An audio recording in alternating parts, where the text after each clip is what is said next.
இந்த பூமியிலும் வல்லமையான ஒரு நாமம் உண்டு, வானத்திலும். சொல்லுங்களேன்.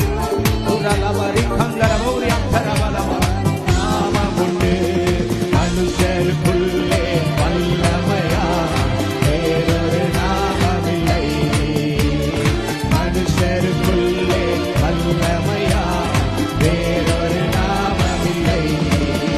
அவர் நாமம் இயேசு கிறிஸ்து, அவர் நாமம் இயேசு கிறிஸ்து, அவர் நாமம் இயேசு கிறிஸ்து, அவர் நாமம் இயேசு கிறிஸ்து.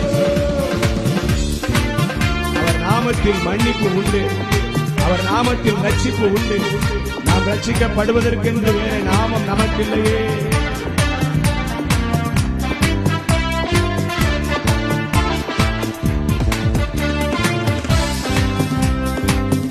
நல்ல நல்ல கரங்களை உற்சாகமாய் தட்டி பாடு. அவர் நாமத்தில்